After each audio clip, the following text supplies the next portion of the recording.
আসসালামু আলাইকুম এভরিওয়ান। আজকে আমরা দেখতে চলেছি আইএলটিএস এর রাইটিং টাস্ক 2 এর গুরুত্বপূর্ণ কিছু বিষয়। আইএলটিএস এর রাইটিং টাস্ক 2 এর ইন্ট্রোডাকশনকে প্যারাফ্রেজ কিভাবে করতে হয় সেটা আমরা দেখব। আর স্পেশালি যে জিনিসটা দেখব সেটা হচ্ছে থিসিস স্টেটমেন্ট। প্রত্যেকটা ইন্ট্রোডাকশনের জন্য, প্রত্যেকটা টাইপের জন্য কোনটাতে কোন থিসিসটা স্টেটমেন্টটা দিতে হয় সেটা আমি দিয়ে দেবো, আপনাদেরকে দেখিয়ে দেব। আপনারা জাস্ট মেমোরাইজ করে ফেললেও কোনো সমস্যা হবে না। মুখস্থ কিছু লিখতে পারেন, আপনার ইন্ট্রোডাকশনের সাথে অ্যাড করতে পারেন এই থিসিস স্টেটমেন্টটি, কারণ থিসিস স্টেটমেন্ট মেমোরাইজ থাকলেও কোনো প্রবলেম হয় না। সো আমরা দেখব ইন্ট্রোডাকশন প্লাস প্রয়োজন হলে আমি এটাও দেখাবো, কনক্লুশনটাও দেখাবো। এছাড়া থিসিস স্টেটমেন্টটা স্পেশালি আজকে দেখানোর উদ্দেশ্য। এবং টাইপটা আপনাদেরকে আমি প্রশ্নের টাইপও দেখাবো, যাতে করে বুঝতে পারেন কোনটা কোন ধরনের প্রশ্ন। এর আগেও আমি প্রশ্নের টাইপ শুধু পরিচিত করিয়ে দিয়েছিলাম, কিন্তু আজকে আমি কি করব, আজকে আমি টাইপগুলোর পাশাপাশি ইন্ট্রোডাকশনটাও দেখাবো, থিসিস স্টেটমেন্টটাও দেখাবো। ওকে, আমরা শুরু করতে যাচ্ছি। প্রথমেই ডিসকাশন বেসড এসে। ডিসকাশন বেসড এসে আমরা প্রথম লাইনটা একটু পড়ে নেই। Explain both side equally with an opinion in the conclusion. Explain করতে হবে আপনাকে দুইটা সাইড, ডিসকাশন বেসড এসেতে দুইটা সাইডসই আপনার বডি 1-এ এবং বডি 2-তে আলোচনা করতে হবে সমানভাবে, এবং ওপিনিয়ন দিতে হবে কনক্লুশনে।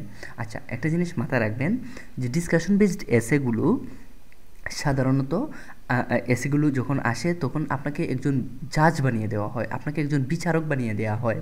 আচ্ছা, আপনাকে কেউ যদি আপনার কাছে আইসা কেউ বিচার দেয়, হ্যাঁ, আপনি কি করবেন? বাদী বিবাদী দুই পক্ষেরই কথা শুনবেন। তারপর আপনি দুই পক্ষের কথা শোনার পরে একটা রায় দেবেন, এ দোষী ও নির্দোষ, ও দোষী ও নির্দোষ, এরকম বলবেন, ঠিক না?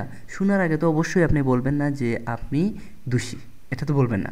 সো এই জন্য আপনি ওপিনিয়নটা ইন্ট্রোডাকশনে দেবেন না, অ্যাভয়েড করবেন। অনেকে দিয়ে থাকেন, তবে এটা কনক্লুশনে দেওয়াই বেস্ট। সো আমরা দেখি একটা কোয়েশন, এই যে কিউ দিয়ে কোয়েশন ধরেন, হ্যাঁ, মনে রাখবেন এখন পর্যন্ত যা লিখবো তাই কিউ দিয়ে কোয়েশন।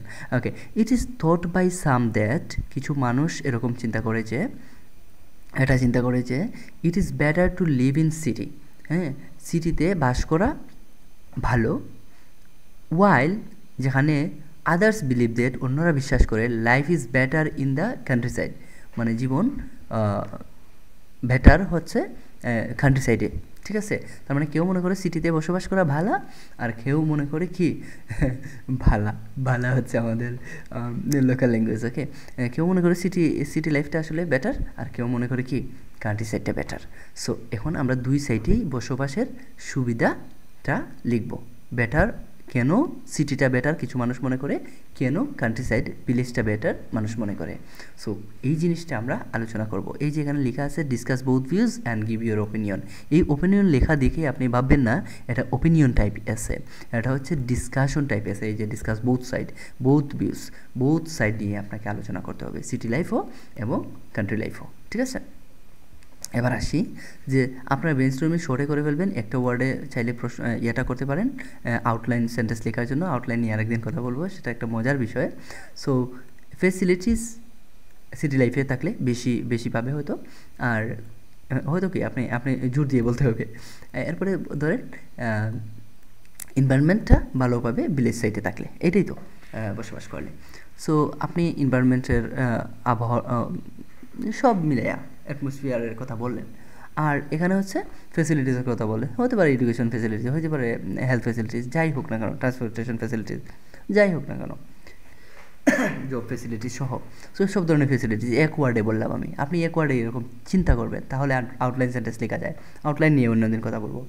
আজকে আমি জাস্ট ইন্ট্রোডাকশনটা দেখাবো, ইন্ট্রোডাকশনটাকে আমি প্যারাফ্রেজ করে আপনাদেরকে দেখাবো। এই যে ইন্ট্রোটা লিখছিলাম, এই যে প্রশ্নটা ছিল এরকম, it is thought by some that, এটা ছিল কি passive ভয়েসে।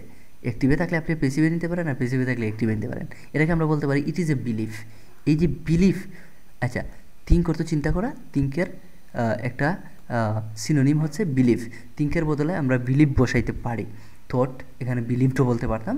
It is believed by some, believed by few individuals, believed by a group of people, যাই বলেন না কেন। সো দুঃখিত, একটা প্রশ্নকে অনেকভাবে প্রেফেস করা যায়, ঠিক আছে। সো আমরা এটাকে দেখেন কীভাবে লিখছি, ইট ইজ আ বিলিফ। এই বিলিফটা হচ্ছে নাউন, এই জন্য আর্টিকেল এ সামনে আছে।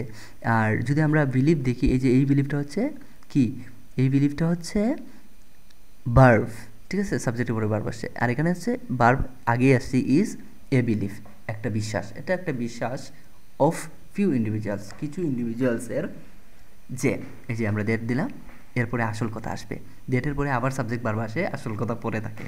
আমরা রিডিংয়ে এই জিনিসগুলো শিখবো, অসুবিধা নেই। Urban is better choice for living, তার মানে আরবান ইজ বেটার, এই আরবান এরিয়াও বলতে পারেন, urban area is better choice for living. তো এখানে ছিল কি,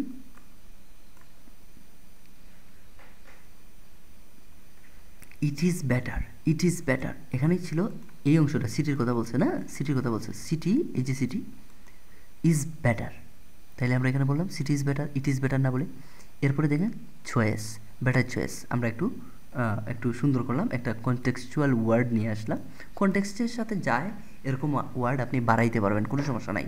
আচ্ছা, এখানে ছিল টু লিভ, আর এখানে হলো ফর লিভিং, বসবাসের জন্য, বসবাস করতে, এক কথা। বসবাসের জন্য ফর আর টু সেম কাজ করে, টু থাকলে ভার্বের সাথে আইএনজি হয় না, ভার্বের বেস ফর্ম হয়, আর ফর থাকলে কি হয়, ভার্বের পরে ভার্ব থাকলে সেটা ফরের পরে ভার্ব আসলে আইএনজি যুক্ত করতে হয়, এই তো বিষয়। সো এটা হচ্ছে সহজ ভাষায় আমরা জাস্ট কোনো ওয়ার্ড চেঞ্জ না করে আমরা সরাসরি লিখে ফেললাম, ঠিক আছে। এরপরে দেখেন ওয়াইল আদার্স, যেখানে এখানে আদার্সের কথা বললাম, হাউভার দিলাম ওয়াইলের বদলে হাউভার, এই যে ওয়াইল মানে অন্যরা যেখানে বিশ্বাস করে, আদার্স ক্লেম দ্যাট, আমরা কি বললাম, ওই বিলিভ দ্যাট এইরকম না বলে আমরা ক্লেমও বলতে পারি, সেরা একটা ওয়ার্ড ক্লেম, দাবি করা। সো অন্যরা দাবি করে যে ভিলেজ ইজ এ গুড, ওই যে আমরা কান্ট্রি সাইডকে ভিলেজ করে ফেললাম, এটা যদি ভিলেজ থাকতো এখানে কান্ট্রি সাইড লিখতাম, উল্টাটা লিখতাম good place, village is a good place to live, ওইখানে ছিল কি, ওই যে লিভিংয়ের কথা, টু লিভ, এটাকে এই জায়গায় আমরা ফর লিভিং দিছি, আর এখানে একটু চেঞ্জ করে দিলাম টু লিভ। সো আমাদের প্যারাফ্রেজ হয়ে গেল। এরপরে আপনার প্রয়োজন অনুসারে আপনার থিসিস স্টেটমেন্ট আসবে। ওকে, আমরা একটা থিসিস স্টেটমেন্ট দেখি, ইন্ট্রোডাকশন, এই যে ডিসকাশন বেসড এসের জন্য থিসিস স্টেটমেন্ট এভাবে লেখা যায়, এটা মুখস্থ করে ফেলতে পারেন। দেখবেন আবার কালো করে লিখতে হয় এমনটা ভাববেন না, জাস্ট চোখে পড়ার জন্য আমি এটা লিখছি, এই থিসিস ওয়ার্ডটাও লিখতে হবে না, জাস্ট এই লাইনটা বসিয়ে দিবেন, এই লাইনটা জাস্ট বসিয়ে দিবেন। The below essay will discuss both arguments with relevant examples. মুখস্থ করে ফেলবেন। The below essay will discuss both arguments, both statements, both views with relevant examples. আপনি এইভাবে লিখতে পারেন। সো মাথায় রাখবেন, এটা আপনি দিয়ে দিলে বোঝা গেল যে আপনি কি করতে যাচ্ছেন। আপনি থিসিস স্টেটমেন্টটা দিলেন, যে আপনি নিচে আলোচনা করবেন আর্গুমেন্টসটা নিয়ে এবং এক্সাম্পলও দেবেন সাথে, ঠিক আছে। সো এই ছিল আমাদের ডিসকাশন বেসড এসে। এরপরে আসি অপিনিয়ন বেসড এসে। মজার বিষয় হচ্ছে অপিনিয়ন বেসড এসে দুই টাইপের হয়ে থাকে, একটা হচ্ছে এগ্রি ডিসএগ্রি, আর একটা হচ্ছে পজিটিভ নেগেটিভ ডেভেলপমেন্ট, এরকম আসে না, পজিটিভ নেগেটিভ ডেভেলপমেন্ট। সো এরকম এই এগ্রি ডিসএগ্রি দেখলেই শুধু অপিনিয়ন টাইপ ভাববেন না, পজিটিভ নেগেটিভ ডেভেলপমেন্ট লেখা থাকলেও আপনি বুঝতে পারেন যে এটা অপিনিয়ন এসে। এটা আপনাকে বলতে পারে যে আপনি কি মনে করেন, do you think is it positive development or negative development, তার মানে কি বোঝাচ্ছে, আপনার মতামত চাচ্ছে, এটা অপিনিয়ন বেসড এসে। শুধু এগ্রি যে লেখা থাকবে, শুধু ডিসএগ্রি যে লেখা থাকবে, এমনটা কিন্তু না। সো দেখেন, explain only one side with an opinion in the introduction. আগে ছিল কনক্লুশনে আপনার মতামত দেবেন, এখন হচ্ছে ইন্ট্রোডাকশনে আপনার মতামতটা দেবেন। মাথায় রাখবেন, এটা হচ্ছে অপিনিয়ন বেসড এসে, আপনি কী লিখতে যাচ্ছেন আগে থেকেই যেন রিডার সেটা বুঝতে পারে, ঠিক আছে, যে আপনার রাইটিংটা দেখবে, চেক করবে, সে যাতে আগেই বুঝতে পারে আপনি কোন মতের অনুসারী, আপনি এগ্রির পক্ষে, ডিসএগ্রির পক্ষে, ডেভেলপমেন্ট পজিটিভের পক্ষে নাকি নেগেটিভের পক্ষে, এই জিনিসটা যাতে বোঝা যায়। আর আপনাকে অবশ্যই ওয়ান সাইড আলোচনা করতে হবে, এক্সপ্লেন করতে হবে কি ওয়ান সাইড। অনেকে দুইটা সাইডই পার্শিয়ালি এগ্রি করে, যার ফলে দুইটা সাইডই আলোচনা করে, যাদের শব্দ ভাণ্ডার কম, যাদের লেখার ক্ষমতা কম, তারা এই জিনিসটা অবলম্বন করবে।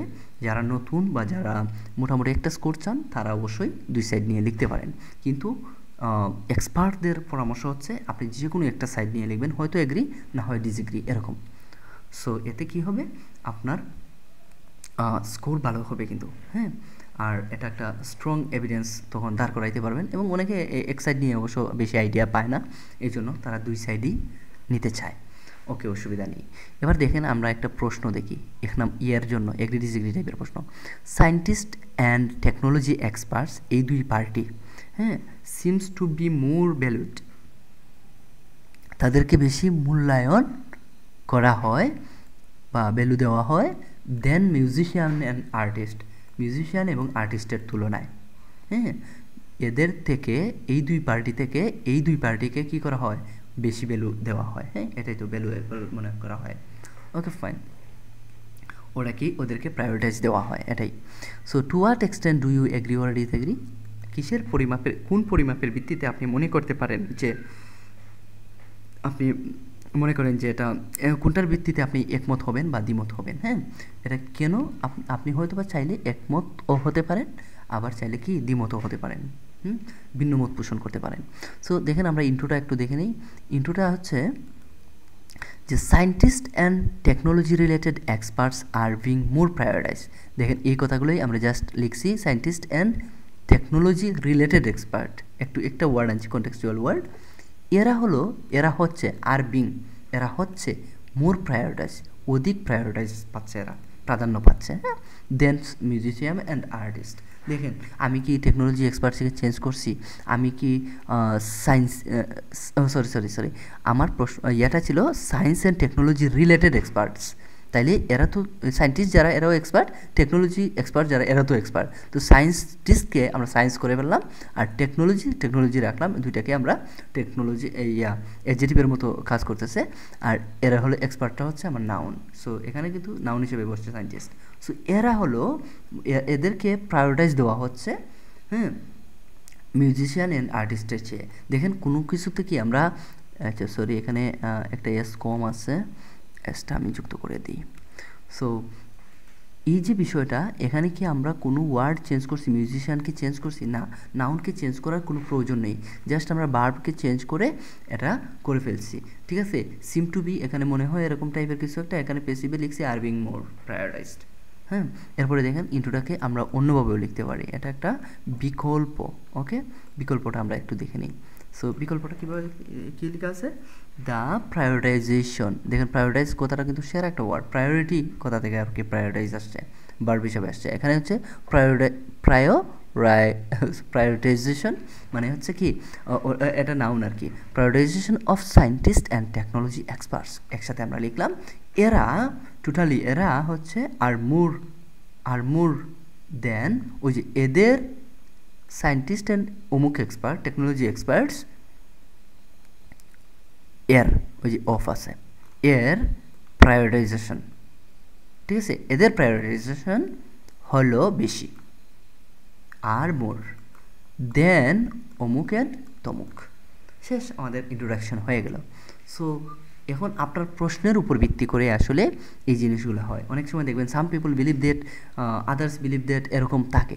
সেক্ষেত্রে আপনি a group of people believe that, think that বলে চেঞ্জ করে নিতে পারেন। আর যদি এরকম একেবারে শর্টে থাকে তাইলেও সেক্ষেত্রে আপনার কি অবশ্যই এভাবেই আপনাকে ইন্ট্রোটা লিখতে হবে। এমন না যে ইন্ট্রোটা লেখার জন্য আপনাকে ওই অন্য মানুষদের মতামত কথাটা লেখা থাকতেই হবে, ব্যাকগ্রাউন্ড স্টেটমেন্ট লিখতেই হবে, এমনটা না।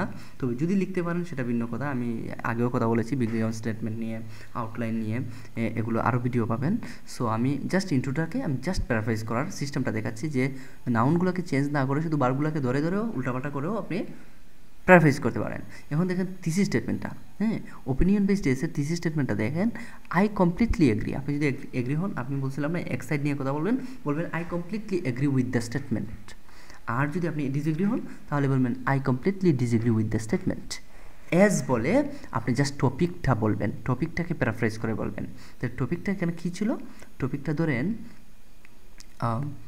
কি ওই যে সায়েন্টিস্টরা মোর ভ্যালুয়েবল ছিল, তাহলে আমরা বললাম ওই টপিকটা, এটা বাদ দেন, এইটুকু অংশ বাদ দিয়ে দিবেন মন থেকে। এটা আমি এমনিতেই লিখে রাখছি বোঝার জন্য। এটা নাই। এস বলে scientist are more valuable in the society, আমরা টপিকটাকে প্যারাফ্রেজ করবো। এক কথায় ওই অংশটা মুখস্থ, এই অংশটা মুখস্থ, এস বলে জাস্ট প্রশ্নটা নিয়ে আসবেন, scientist are more valuable in society. আপনি প্রশ্নটাকে একটু একটু প্যারাফ্রেজ করে আমরা লিখে ফেললাম, সায়েন্টিস্টটা বেশি ভ্যালুয়েবল। তাইলে আমরা কিন্তু সায়েন্টিস্টদেরকে একতরফা দেখতেছি, আর ওই এদেরকে আমরা ভ্যালুয়েবল মনে করতেছি না, তার মানে আমরা এদের পক্ষে, ঠিক আছে, এগ্রি হলাম এদের পক্ষে, তার মানে এগ্রি করছি, ওরা তো আসলে এই পক্ষেই ছিল প্রশ্নটা। Okay fine. এবার আসেন পজিটিভ নেগেটিভ নিয়ে আমরা যদি চিন্তা করি, একটু দেখি বি নম্বরে পজিটিভ নেগেটিভ আসতে পারে। এরপরে আসি, সব কিছুর কিন্তু আবার থিসিস স্টেটমেন্ট লাগে না, হ্যাঁ, মাথায় রাখবেন। অ্যাডভান্টেজ ডিসঅ্যাডভান্টেজ 3 নম্বরে, আমরা 3 নম্বরের প্রশ্ন হচ্ছে অ্যাডভান্টেজ ডিসঅ্যাডভান্টেজ। পজিটিভ নেগেটিভ ওইভাবেই আসবে, কিন্তু যে আপনি কি মনে করেন এটা পজিটিভ ডেভেলপমেন্ট, যদি কোনো একটা ডেভেলপমেন্ট রিলেটেড কথাবার্তা থাকতো, আপনি কি মনে করেন এটা নেগেটিভ ডেভেলপমেন্ট, এভাবে বলতে পারে। সো আপনি তখন আপনার অভিমত দিবেন, হ্যাঁ আমি মনে করি বা মনে করি না, তারপর যুক্তি দেবেন। আসেন অ্যাডভান্টেজ ডিসঅ্যাডভান্টেজ প্রশ্ন, আমরা 2 টাইপের প্রশ্ন দেখলাম, ডিসকাশন বেসড, অপিনিয়ন বেসড, এখন হচ্ছে অ্যাডভান্টেজ ডিসঅ্যাডভান্টেজ এসে। অ্যাডভান্টেজ ডিসঅ্যাডভান্টেজ এসে 2 টাইপের হয়ে থাকে, একটা হচ্ছে শুধু অ্যাডভান্টেজ বা শুধু ডিসঅ্যাডভান্টেজ, এটা হইতে পারে, অথবা দুইটাই আসতে পারে। আবার একটা সিস্টেম হচ্ছে অ্যাডভান্টেজ আউটওয়ে ডিসঅ্যাডভান্টেজ, মানে একটা সুবিধাটা ডিসঅ্যাডভান্টেজ মানে অসুবিধাকে ছাড়িয়ে যায়, এরকম কিনা। সো এক্ষেত্রে যদি সুবিধা অসুবিধাকে ছাড়িয়ে যায় কিনা এরকম প্রশ্ন করে আপনাকে, সেক্ষেত্রে আপনাকে বোথ সাইডই আলোচনা করতে হবে, এবং একটা সাইডকে আপনার ভারী করতে হবে, ওয়ান সাইডে একটু বেশি নিতে হবে, যাতে আপনি বলতে পারেন না এটা বেটার, ঠিক আছে, ওইটার সুবিধা বেশি বা ওইটার অসুবিধাটা বেশি। একটা সাইডে আপনাকে ভারী করতে হবে এবং অপিনিয়ন দিতে হবে ইন্ট্রোডাকশনের মধ্যে, ঠিক আছে। আচ্ছা, এবং অ্যাডভান্টেজ ডিসঅ্যাডভান্টেজ এসে শুধু একের মতো, সেখানে আমি লিখে রাখছি একের মতোই আপনি দিয়ে দেবেন। 1 নম্বরে আমি যেভাবে বলছিলাম যে ইন্ট্রোডাকশনে বোথ সাইড আলোচনা করবেন, কনক্লুশনে আপনি কী করবেন, মতামতটা দিবেন। সো শুধু অ্যাডভান্টেজ ডিসঅ্যাডভান্টেজ চাইলে এভাবেই করে ফেলবেন, আগে এগুলো আলোচনা করবেন, শেষে আপনি কনক্লুশনে দিয়ে দিলেন, সমস্যা নেই। কিন্তু যদি বলে আউটওয়ে সারপাস করার কথা বলে, মানে ছাড়িয়ে যাওয়ার কথা বলে, যে অ্যাডভান্টেজকে ডিসঅ্যাডভান্টেজকে ছাড়িয়ে যায়, সো সেক্ষেত্রে আপনি কী করবেন, সেক্ষেত্রে আপনি অবশ্যই একটা সাইডকে ভারী করতে হবে, একটা সাইডের পক্ষ নিতে হবে, হ্যাঁ, এই হচ্ছে বিষয়। যদি এরকম হয় যে শুধু অ্যাডভান্টেজ ডিসঅ্যাডভান্টেজ, তাহলে আপনি ইকুয়ালি চিন্তা করবেন 1 নম্বরের মতো, এবং কনক্লুশনে মতামত দেবেন। Okay fine. এবার আসি একটা কোয়েশ্চনটা আমরা দেখি একটু, সরি দুঃখিত। এখন দেখেন কোয়েশ্চনটা দেখেন, ইন রিসেন্ট ইয়ার, একটা কোয়েশ্চন বর্তমান সময়ে আর কি, more and more people are choosing to read e books rather than paper books, মানে পেপার বুকসের চেয়ে বর্তমান সময়ে কী করে পিপুলরা ই বুক পড়াটাকে পছন্দ করে, পিডিএফ বই আছে না, এগুলো পড়া পছন্দ করে, ওকে, পেপার বুকের চেয়ে, আমরা যে ফিজিক্যাল বুক দেখি ওইগুলোর চেয়ে। So do the advantage of e books outweigh the disadvantage. আচ্ছা, ই বুকসের সুবিধাটা কী, ই বুকসের যে সুবিধা আছে, অ্যাডভান্টেজেস আছে, অ্যাডভান্টেজেস এস যুক্ত আছে, মাথায় রাখবেন, সুবিধাগুলো কি অসুবিধাগুলোকে ছাড়িয়ে যায়, তাহলে আপনি একটা অ্যাডভান্টেজ লিখলে কাজ হবে না, একাধিক অ্যাডভান্টেজ দেখতে হবে, কারণ এখানে লেখা আছে অ্যাডভান্টেজেস, মাথায় রাখতে হবে। সো একটাকে ডেভেলপ করতে পারবেন না, একটা আইডিয়াকে, একাধিক আইডিয়া বলতে হবে। সো অ্যাডভান্টেজেস ডিসঅ্যাডভান্টেজ কি, অ্যাডভান্টেজ কি ডিসঅ্যাডভান্টেজকে ছাড়িয়ে যায়, সেক্ষেত্রে আমরা কীভাবে প্রশ্নটা প্রেফেস করি একটু দেখেন, ইন্ট্রোটা একটু লক্ষ্য করেন, আমি ইন্ট্রোটাকে একটু করছি। Ebooks have become a popular method of reading.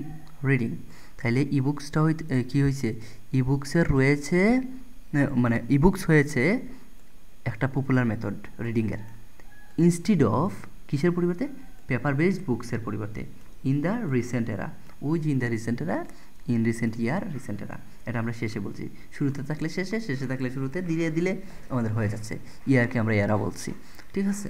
So in modern এরা এরকমও বলতে পারতেন, ইন দ্য মডার্ন এরা, এছাড়াও বলতে পারতেন নাওয়াডেজ, এরকম কিছুও বলতে পারতেন, সমস্যা নাই। সো কথাটা হচ্ছে আপনি যেখানেই লিখেন না কেন একটু চেঞ্জ করে করেও আপনি এটা করতে পারেন। তো এটার আমরা বেশ কোনো ওয়ার্ড নতুন আনি নাই, জাস্ট ওইগুলোকে একটু উলটপালট করে এবং সাবজেক্টের জায়গায় একটু ভার্বের জায়গায় উলটপালট করেছি, সিস্টেমটাকে একটু চেঞ্জ করেছি। যে এটা বলছিল আর চুজিং, এখানে আর চুজিংয়ের কোনো ব্যাপার না এনে ই বুকস হ্যাভ বিকাম পপুলার আমরা বলতেছি এটা পপুলার হয়েছে, হ্যাঁ, রিডিংয়ের জন্য। কিসের পরিবর্তে আমরা রাদারদের না বলে ইনস্টিড অফ বলছি, রাদারদের না বলে ইনস্টিড অফ বলেছি, পেপার বেসড বুকস বলছি। শেষ। ইন রিসেন্ট ইয়ার বা এরা। ফ্রম মাই পার্সপেক্টিভ, এই হলো আমার অভিমত দিচ্ছি আমি এখানে, আমি কিন্তু আমার ওপিনিয়ন দিতে হবে, তাই তো। From my perspective, from my perspective, এখানে যেহেতু আউটওয়ের কথা সেই জন্য আমরা এটা করতেছি। ইন্ট্রোডাকশনে আমরা মতামত দিতেছি। এই যে আমরা বলছিলাম যে দুইটা সাইডই বলতে হবে এবং ইন্ট্রোডাকশনে আপনার ওপিনিয়নটা দিতে হবে। সো আমরা ওপিনিয়ন দিতেছি ইন মাই পার্সপেক্টিভ, আমার দৃষ্টিকোণ থেকে। আই বিলিভ দ্যাট, আমি বিশ্বাস করি যে the advantages of E book surpass the disadvantages. এই ভালো কথাটা মুখস্থ করে ফেলতে পারেন, কোনো সমস্যা নেই। ফ্রম থেকেই শুরু করতে পারেন, ফ্রম মাই পার্সপেক্টিভ বলে এইটুকু মুখস্থ করে ফেলতে পারেন। দিস স্টেটমেন্ট, আমি বিশ্বাস করি ডিসঅ্যাডভান্টেজ, ই বুকসের ডিসঅ্যাডভান্টেজ আউটওয়ে করতেছে করে ডিসঅ্যাডভান্টেজগুলোকে। আউটওয়ের একটা সিনোনিম হচ্ছে সারপাস, এই হচ্ছে এই সারপাস মানে আউটওয়ে। ওকে, এবার আসছি আমরা 4 নম্বর টাইপ কোয়েশ্চেন। এটা হচ্ছে two part question. Two part question হচ্ছে কয় ধরনের? 3 ধরনের। দেখেন তো, টু পার্ট কোয়েশ্চেনকে 3 ভাগে ভাগ করা যায়। প্রবলেম সলিউশন এসে, প্রবলেম সলিউশন এসে, এরপরে হচ্ছে কজ অ্যান্ড ইফেক্ট, এরপরে আছে কম্পাউন্ড কোয়েশ্চেন, মানে একাধিক কোয়েশ্চেন থাকবে, আনসার করতে হবে, তাই তো। সো আসেন টু পার্ট কোয়েশ্চেনে প্রবলেম সলিউশন এসেটা আমরা প্রথমে দেখে নিই। Elaborate the problem and provide the potential solution. আপনাকে কী করতে হবে? ব্যাখ্যা করতে হবে প্রবলেমগুলো এবং সলিউশন দিতে হবে। সো সলিউশন দেওয়ার দেখেন আমরা একটা কোয়েশ্চেন দেখে নিই। Influence of human beings on the world's ecosystem is leading to the extinction of species and loss of biodiversity. তাহলে ওই যে মানুষের যে প্রভাবে কী হইতেছে, ওয়ার্ল্ডের ইকোসিস্টেমটা ওই মন্দের দিকে যাইতেছে, অর্থাৎ এক্সটিংশন অফ স্পিসিস মানে স্পিসিস প্রজাতিগুলো কী হইতেছে? বিলুপ্ত হইতেছে এবং লস অফ বায়োডাইভার্সিটি হইতেছে না। সো এটার এই যে লস অফ বায়োডাইভার্সিটি টপিকটা, এটার প্রবলেমটা কেটা? What problems are associated with the loss of biodiversity? আপনাকে প্রশ্ন করছে লস অফ বায়োডাইভার্সিটির কী কী প্রবলেমস রয়েছে না, এগুলো সমস্যাটা কী। এরপরে ওই যে প্রবলেমটা আছে ওইটার সলিউশনগুলোও দেন আপনি। হ্যাঁ, what solution can you suggest, তুমি সাজেস্ট করতে পারো, অন্য ওয়েতেও বলতে পারে। আমরা বিগত দিনও আমরা এই প্রশ্নের টাইপ দেখানোর সময় প্রশ্নগুলো দেখাইছি। সো দেখেন আচ্ছা আমরা একটা প্রশ্ন দেখি। ডু ইউ থিঙ্ক, ওই প্রশ্নটাকে একটু একটু একটু ইয়া করে লিখছি, চেঞ্জ করে লিখছি। Do you think the problem associated with loss of biodiversity because of human being can be solved? একবারে প্রশ্নটা করে ফেলছে, ওইখানে 2 ভারে ভেঙে ভেঙে করছে। হ্যাঁ, what problems are associated with the loss of biodiversity, এরপরে ওইটা সাজেস্ট করার কথা বলছে। এখানে একেবারে করে ফেলছে do you think problem associated with loss of biodiversity because of human beings can be solved. একবারে প্রশ্নটা করে ফেলছে, যে কোনোভাবেই করতে পারে। সো আমরা এখন দেখবো extension of species and loss of বায়োডাইভার্সিটির কথা। এই প্রশ্ন সাবজেক্ট হলো আমার এটা সামনে নিয়ে আসলাম। is led by the influence of human beings on world ecosystem. এটা মানুষই কিন্তু আসলে এটা প্রভাবিত করছে বা এটার জন্য দায়ী। সো বিষয়টা হচ্ছে আমরা জাস্ট প্রেফেসটা করে নিলাম সহযোগিতা, কিন্তু আমি থিসিস স্টেটমেন্টটা দেখানোর উদ্দেশ্য আমার ছিল। দেখেন প্রথমে ইন দ্য ফলোয়িং আছে, আমরা থিসিস স্টেটমেন্ট লিখবো। ইন দ্য ফলোয়িং আছে এটা লিখতে পারেন আপনি যে কোনো জায়গায়। হ্যাঁ, ইন দ্য আপকামিং প্যারাগ্রাফ এরকমও বলতে পারেন। ইন দ্য ফলোয়িং আছে এক কথা, the problems related to the বলে আপনি থেমে গেলেন। দ্য প্রবলেমস রিলেটেড টু, কোন রিলেটেড? Loss of biodiversity. হ্যাঁ, আমাদের বলা উচিত ছিল মনে হয় এইটুকু না, না এই তো লস অফ বায়োডাইভার্সিটি নিয়ে কথা শেষের প্রশ্নটা। আর যদি এরকমও থাকে extension of species and loss of biodiversity, just প্রশ্নটা এখানে আন্ডারলাইনকৃত জায়গায় লিখে দিবেন, ঠিক আছে, বা প্যারাফ্রেজ করেও লিখতে পারেন। উইল বি ডিসকাসড, তাইলে প্রবলেম রিলেটেড এই রিলেটেড প্রবলেমটা নিয়ে ডিসকাস করা হবে, আলোচনা করা হবে। ফিউচার টেন্স এবং প্যাসিভ এখানে সবটাই আসছে। With some possible solutions, possible S যুক্ত করা উচিত। পসিবল সলিউশনস সহকারে আমরা কি করব? ওই প্রবলেমসগুলোকে আলোচনা করব আপকামিং প্যারাগ্রাফে বা ফলোয়িং প্যারাগ্রাফে, ফলোয়িং এসেতে, যাই বলেন। এই বিষয়টা আপনি কি থিসিস স্টেটমেন্ট হিসেবে লিখতে হবে। এরপরে আসেন কনক্লুশনটাও এটা চাইলে, the destruction of biodiversity has great impact on food circulation system, and to solve this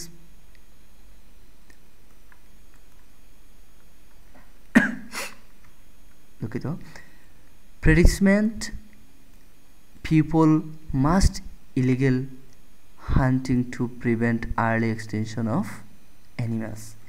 এই জিনিসটা আসলে মূলত প্রেডিকেমেন্ট না, এই ওয়ার্ডটা কি প্রেডিকেমেন্ট মেবি, হ্যাঁ যাই হোক, এই জায়গাটা আমরা মূলত উপরে কি লিখছি তার একটা সারমর্ম হবে, বডি 1-2 সারমর্ম। এই জন্য এটা এখানে ঠিকভাবে বোঝানো যায় না, কারণ উপরের কথাটা বুঝতে হয় আগে কি লেখা হয়েছে, তারপর এখানে কি আনা হলো, ঠিক আছে। অনেকে বলেন যে ইন্ট্রোডাকশনকে আপনি কি করে ফেলবেন, প্যারাফ্রেজ করে দিয়ে দিবেন, না, এটা আরও কিছু বিষয় আছে। আমি আমার যে কি আছে কি যেন বলতে চাইছিলাম, ভুলে গেছি। হ্যাঁ, আমার মার্কিং ক্রাইটেরিয়ার একটা ভিডিও আছে, ওই ভিডিওর মধ্যে একেবারে পাই টু পাই বুঝিয়ে দেওয়া আছে যে এটা দিলে কী হবে আর ইন্ট্রোডাকশনকে করলে কী হবে। ইন্ট্রোডাকশনকে আমরা প্যারাফ্রেজ করলে কী হবে কনক্লুশনে গিয়ে। আচ্ছা, পরে মার্কিং ক্রাইটেরিয়া নিয়ে আলোচনা হবে, ভিডিওটা দেখে নেবেন। কজ অ্যান্ড ইফেক্ট, দেখেন একটা প্রশ্ন, আবার ওই প্রশ্নটাকে এখানে কজ অ্যান্ড ইফেক্ট বলে চালিয়ে দিচ্ছে। তারপর বলছে যে রিজনটা কি এটার পিছনে, বায়োডাইভার্সিটি, লস অফ বায়োডাইভার্সিটির পিছনে কারণটা কি, রিজনটা কি, এখানে রিজনগুলো কী কী, তাহলে অনেকগুলো রিজনের কথা বলতে হবে। এরপরে বলছে হোয়াট আর দ্য ইফেক্টস, এটা কীভাবে ইফেক্ট ফেলে, হ্যাঁ এটার ইফেক্টটা কী, এটার ইফেক্টগুলো কী কী। সো আপনাকে অবশ্যই কন্ডিশনাল ব্যবহার করতে হবে এই ইফেক্টগুলোকে বর্ণনা করার জন্য, বা এই যে কজ অ্যান্ড ইফেক্টকে বর্ণনা করার জন্য আপনাকে কন্ডিশনাল সেন্টেন্স ব্যবহার করতে হতে পারে এবং করতে পারবেন অনায়াসেই এই সমস্ত প্রশ্নের ক্ষেত্রে, ঠিক আছে। প্রোভাইড করতে হবে কজেস এবং ইফেক্টসগুলো, ওকে, কোয়েশ্চেন অনুসারে। এরপর আসি কম্পাউন্ড কোয়েশ্চেনে। কম্পাউন্ড কোয়েশ্চেনে answer to independent questions in 2 body paragraph. আপনাকে তো 2টা প্রশ্ন করবে, একাধিক প্রশ্ন করবে, তাহলে 2টা বডি প্যারাগ্রাফের মধ্যে 2টা কোয়েশ্চেনের আনসার দিতে হবে। জাস্ট দেখেন একটু প্রশ্নের নমুনাটা দেখেন। Many individual spend major part of their life in job. অনেক মানুষ আছেন তারা বেশিরভাগ জীবন কাটাই লিছেন জবের মাঝে। এরপরে দেখুন, সরি সিলেটি ভাষায় কথা বলতেছি, job satisfaction is a big factor of their wellbeing. তাদের মানে কল্যাণের জন্য এই জিনিসটা, জব স্যাটিসফ্যাকশনটা কিন্তু বিগ ফ্যাক্টর। আচ্ছা, ইন্ট্রোডাকশনটা কীভাবে, স্মল লেটার হয়ে গেছে। As individual spend most of their life in job sector, যেহেতু তারা জব সেক্টরে বেশি সময় কাটান, এই যে এখানে সেহেতু জব সেক্টর কন্ট্রিবিউটস করে সিগনিফিকেন্টলি, উল্লেখযোগ্যভাবে, ইন দেয়ার ওয়েলবিংস, তাদের ওয়েলবিংস, ওকে ফাইন, ওয়েলবিংসে। যাই হোক না কেন, আমরা ইন্ট্রোডাকশনটাকে প্যারাফ্রেজ করতে পারি আমাদের নিজের ভাষায়, যে কোনো ওয়েতে, কোনো সমস্যা নাই, জাস্ট সঠিক হইল। কনক্লুশনটা এখানে দিয়ে আছে, আমি আর কনক্লুশন নিয়ে কথা বলতে চাই না। আমি আগেই বলছি যে কনক্লুশনটা আসলে ডিপেন্ড করে বডিতে আমরা কী লিখেছি তার উপর। আমি আবারও যদি একটু ওভারভিউ করে নেই, দেখেন ডিসকাশন বেসড এসেতে আপনার থিসিস স্টেটমেন্টটা হবে এরকম। এরপরে আপনি ওপিনিয়ন বেসড এসে 2 টাইপের হয়, agree disagree, positive negative development. ওইখানে আবার থিসিস স্টেটমেন্টটা আপনি এইভাবে দিতে পারেন এবং প্রশ্নটা শেষে এজের পরে যুক্ত করে দেবেন প্যারাফ্রেজ করে। অ্যাডভান্টেজ ডিসঅ্যাডভান্টেজ এসেতে আপনাকে থিসিস স্টেটমেন্টটা দিতে হবে এভাবে, in my perspective I believe that, আপনি কী বিশ্বাস করেন ওইটাকে সারপাস করছে কি না, ঠিক আছে। জাস্ট এখানে এই যে অফের পরে যে বিষয়টা আছে ওইটাকে আপনি জাস্ট কী করবেন, ওইখান প্রশ্ন অনুসারে হবে, ঠিক আছে, ইবুকস, ওকে। এরপরে দেখেন 2 পার্ট কোয়েশ্চেন্সে প্রবলেম সলিউশন হয়, এটার একটা আপকামিং প্যারাগ্রাফ বলে এই প্রশ্নের টাইপটাকে এখানে লিখে আপনি উইল বি ডিসকাসড বললেন উইথ সাম পসিবল সলিউশনস, এটা আপনার থিসিস স্টেটমেন্ট হয়ে গেলো। কজ অ্যান্ড ইফেক্টে এগুলা চাইলে লিখতে পারেন। এরপরে হচ্ছে আরেকটা টাইপ হচ্ছে টু পার্ট কোয়েশ্চেনের ক্ষেত্রে কম্পাউন্ড কোয়েশ্চেন। তাহলে আমরা এই হলো টু পার্ট কোয়েশ্চেনের 3টা টাইপ। সো সবাই আশা করছি এগুলো ফলো করবেন, অন্ততপক্ষে আপনার রাইটিংয়ে কাজে লাগাবেন। এতে কি হবে, আপনার একটা ক্লিয়ার ধারণা থাকবে রিডারের যে আপনি কি করতে যাচ্ছেন, কি করছেন, কবে অভিমত দিবেন, কি করবেন, এরকম বিষয়। তবে এটার চাইতে গুরুত্বপূর্ণ কিন্তু আরও গুরুত্বপূর্ণ বিষয় আছে, আউটলাইনের একটা বিষয় আছে। যারা 8-9 ব্যান্ড পেতে চায়, 9 ব্যান্ড যদিও অলমোস্ট ইম্পসিবল, তবে আমি 9 ব্যান্ড পেতে হলে কোন জিনিসগুলো দেখতে হয়, কোন জিনিসগুলো মাথায় রাখতে হয়, সেই বিষয়টা আমার মার্কিং ক্রাইটেরিয়ার ভিডিওতে পেয়ে যাবেন। সো প্রয়োজনে আমি এটার মধ্যেও ডেসক্রিপশনে দিয়ে দেব লিঙ্কটা। সবাই ভালো থাকেন, সুস্থ থাকেন, আমার জন্য দোয়া করবেন। আল্লাহ হাফিজ। আসসালামু আলাইকুম ওয়া রাহমাতুল্লাহি ওয়া বারাকাতুহু।